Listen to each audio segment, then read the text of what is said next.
Kadapa MP YSRCP నేత అవినాష్ రెడ్డి గారు నిన్న సాయంత్రం ఎన్నికల పోలింగ్ ముగిసిన తర్వాత ఆయన్ని పోలీస్ స్టేషన్ నుంచి విడుదల చేయడం జరిగింది. ఆ తర్వాత ఆయన ప్రెస్ మీట్ పెట్టి ఈ బై ఎలక్షన్ ఒకవేళ మీరు గెలిచి ఉండొచ్చు, కానీ పొట్ట విప్పి చూస్తే అందులో దొంగ ఓట్లు ఉండొచ్చు అని చెప్పి ఆయన ఒక సామెత రూపంలో చెప్తున్నారు. అంటే మనం చిన్నప్పుడు చదువుకునే వాళ్ళం కదా, మేడిపండు చూడు మేలిమై ఉండు, పొట్ట విప్పి చూడు పురుగులుండు అని చెప్పి ఒక సామెత ఉంటుంది కదా, ఒక చిన్న పద్యం. సేమ్ ఆ విధంగా ఆయన ప్రెస్ మీట్ ముందు మాట్లాడుతున్నారు. ఈ బై ఎలక్షన్లో గెలుపు మీదైనా కానీ పొట్ట విప్పి చూస్తే మొత్తం దొంగ ఓట్లే ఉంటాయని చెప్పి ఆయన చెప్తున్నారు. అయితే ఇక్కడ వాస్తవాల్లోకి వెళ్తే ఇప్పుడు వరకు కూడా వీళ్ళు ఏవైతే దొంగ ఓట్లని మాట్లాడుతున్నారో, మరి గతంలో 2019 నుంచి 2024 వరకు కూడా వీళ్ళ ప్రభుత్వ హయాంలో, అంటే 5 ఏళ్ల పాటు వీళ్ళ అధికారంలో ఉండేటప్పుడు తిరుపతి బై ఎలక్షన్ వచ్చింది, ఎంపీ బై ఎలక్షన్ వచ్చింది, కుప్పం మున్సిపాలిటీ వచ్చింది, మాచర్ల ఎమ్మెల్సీ వచ్చింది, ఇలా రాష్ట్ర వ్యాప్తంగా ఎన్నో చోట్ల ఉప ఎన్నికలు వచ్చినాయి. కానీ ప్రతి చోట కూడా వైఎస్ఆర్సీపీ ఎలా లగ్గింది?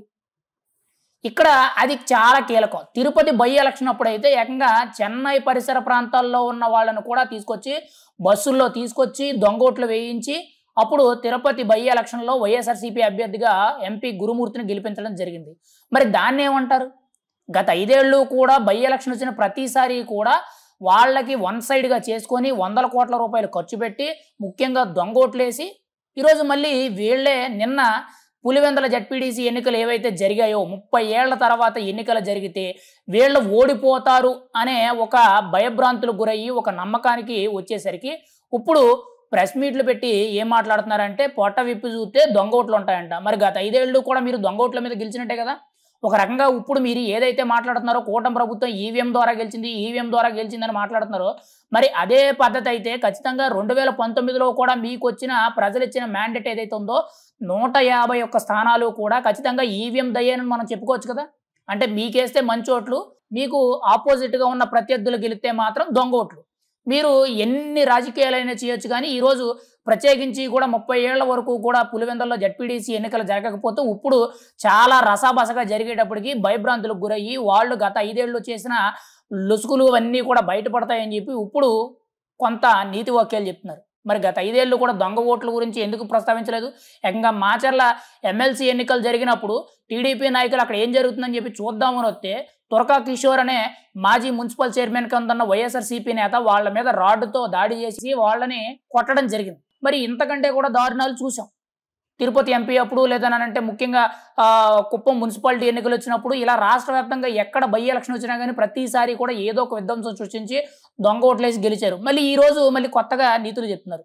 ఏది ఏమైనా సరే నిన్న జరిగిన జడ్పీటీసీ ఎన్నికలు అనేవి చరిత్రలో నిలిచిపోయే ఎన్నికలు. 100 కోట్లు ఖర్చు పెట్టారు, 9 మందికి పైగా డమ్మీ నామినేషన్లు వేశారు, ఓటు చీలాలి అని చెప్పి శతవిధాలుగా ప్రయత్నం చేశారు, గొడవలు సృష్టించడానికి ప్రయత్నం చేశారు. పోలీసులు మాత్రం చాలా చాకచక్యంగా వ్యవహరించి ఎన్నికల పోలింగ్ టైం స్టార్ట్ అవ్వక ముందే కూడా తెల్లవారుజామున 5 గంటలకే కూడా వైఎస్ఆర్సీపీ పార్టీ పెద్ద నాయకులు అంటే అవినాష్ రెడ్డి గారిని, సతీష్ రెడ్డి గారిని, ఎమ్మెల్సీని, ఇంకొక కీలకమైన నేతలు ఎవరైతే ఉన్నారో వీళ్ళందరినీ కూడా హౌస్ అరెస్టులు చేయడాలు, పోలీస్ స్టేషన్కి తరలించడాలు జరిగింది. లేదనంటే వాళ్ళని వదిలేసినట్లయితే విచ్చలవిడిగా ఖచ్చితంగా జడ్పీటీసీ ఎన్నికలు అనేవి కూనీ జరిగేవి.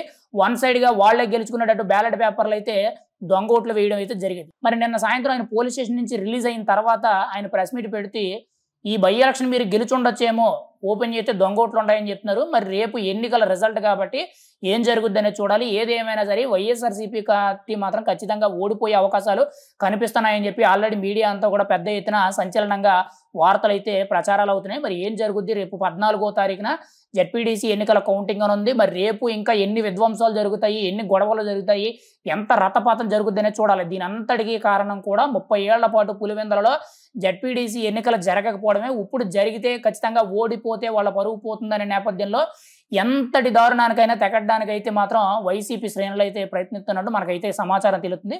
మరి ఏం జరుగుద్ది అనేది మనం అయితే ఎదురు చూడాలి.